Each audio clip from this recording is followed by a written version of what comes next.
In this lesson, we are going to solve probability questions using Venn diagrams. Before we start, let's remember some of the information about the Venn diagrams. Okay, so in this Venn diagram, if I shade this part of the Venn diagram, it represents A. And if I want to represent B, I am going to shade this part of the Venn diagram, right? This part of the Venn diagram. So let's say that we want to represent both A and B, both A and B. So this part of the Venn diagram represents both A and B. Let's represent A or B. A or B. This shaded part. This is everything inside A or B. A or B. And now let's represent only A. Only A. Or we can also see this in the questions as A, but not B. So A but not B is going to be this part of the Venn diagram. So similarly, only B, which is also B but not A, is going to be this part of the Venn diagram. Let's continue. For example, let's say we want to represent not A. Everything outside A, or everything which is not inside A. So this shaded part of the Venn diagram, everything outside A, is going to be not A. And now let's represent not B.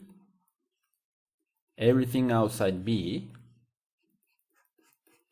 everything outside B, it is going to be not B. And finally, we have neither A nor B. Neither A nor B. So it is everything outside A or B.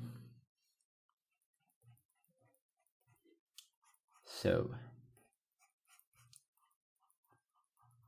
this shaded part is everything outside A or B, which is also called neither A nor B. Alright then, let's see a few examples.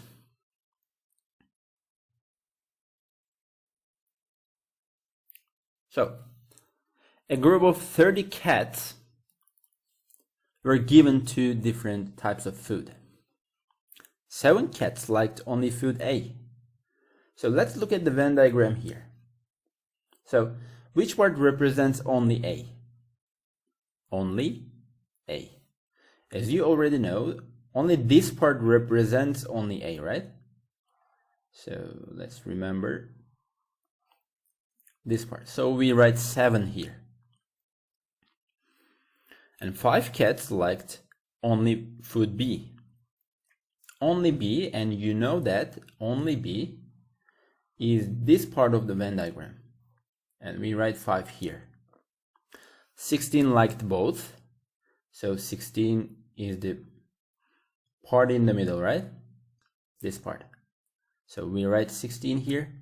And 2 liked neither. So we write 2 outside A or B. Okay? We write 2 here. This information is displayed in the Venn diagram. But in most of the questions, we are going to be drawing this by ourselves. Okay? If it is not given, we have to draw it by ourselves. Alright, let's see the questions. What is the probability that a randomly selected cat will like both foods A and B?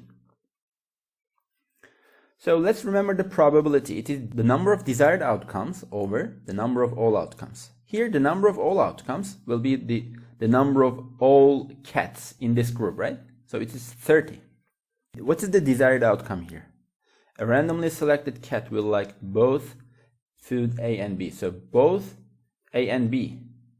So this part is both A and B, right? Let's remember. Where is it? Both A and B, as you see. The part in the middle. So it is 16, right? 16 over 30.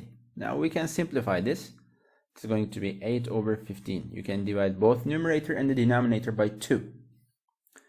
Let's look at the question B. What's the probability that a randomly selected cat will like only food A? Only A. Only A. So it is this part. 7 over the number of all cats is 30, right? 7 over 30. And C. What's the probability that a randomly selected cat does not like food B? So not B. Not B. It is everything outside B. What is everything outside B? 7 and 2. 7 and 2. So we are going to add them. 7 plus 2 over the number of all cats, a randomly selected cat. So it is 30. 9 over 30. You can just simplify this. Divide both numerator and the denominator by 3. 3 over 10 is going to be answer to the question C. Okay, let's see another example. In a class of 25 students, some study French, as you see, F for French, studying French. Some study German, so G for the students studying German, okay. Some study both, you see, this part represents both. And some study neither, so 3 here represents neither. This information is illustrated in the following Venn diagram. Okay. So this symbol represents students in the class. It is called universal set, okay? You see universal set.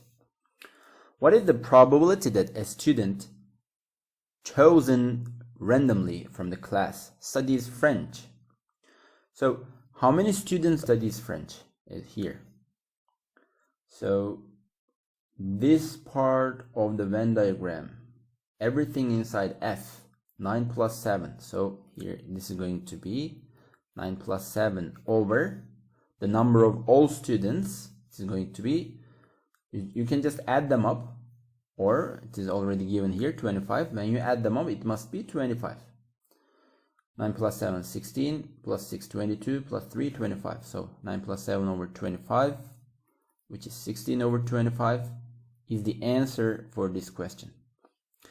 Okay, let's look at the second one. B, studies French and German. What's the probability that a student studies French and German? So in the denominator, we are going to write 25, and in the numerator, I have to find French and German. So this part of the Venn diagram represents French and German, right? This part of the Venn diagram. So it's going to be 7. 7 over 25 will be the answer. Studied neither French nor German. So everything outside F or G, it's going to be this part, right? This part. So what's the number there? It is 3. So the answer is going to be here 3 over 25. And let me do this question here.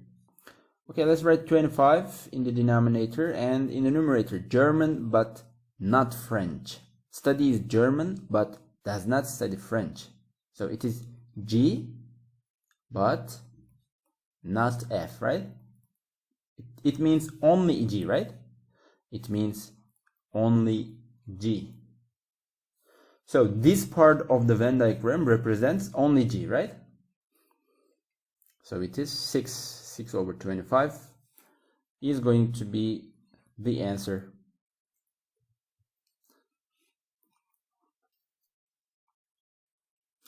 A group of 50 students have the option of going on 2 different school outings. 20 of them are going to the museum and to the theme park. So 20 of them are going to the museum and to the theme park. 18 of them are going to the museum but not to the theme park. So let's draw our circles.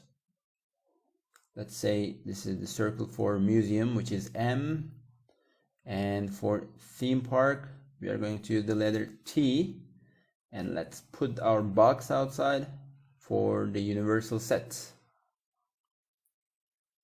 All right.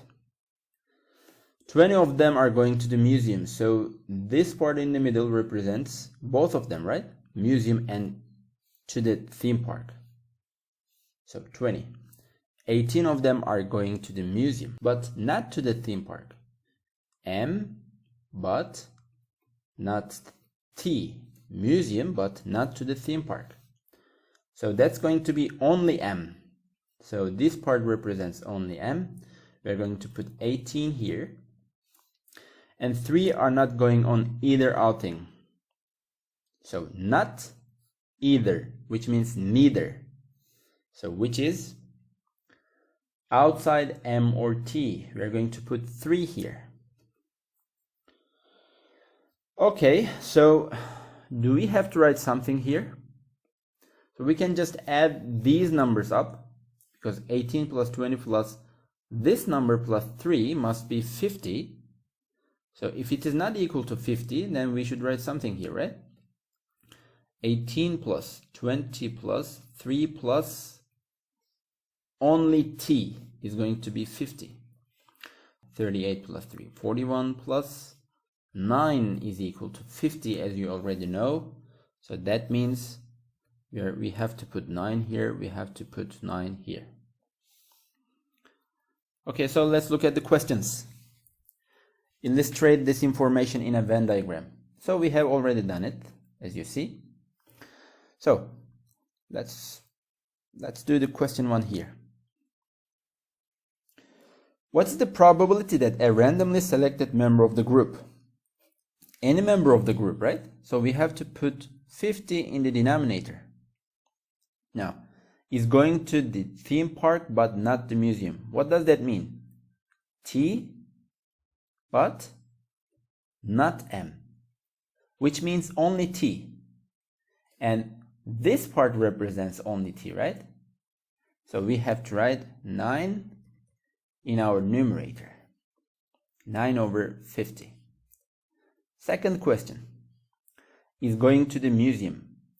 So now for museum, we have to add 18 and 20 because everything inside M goes to museum, everyone, okay?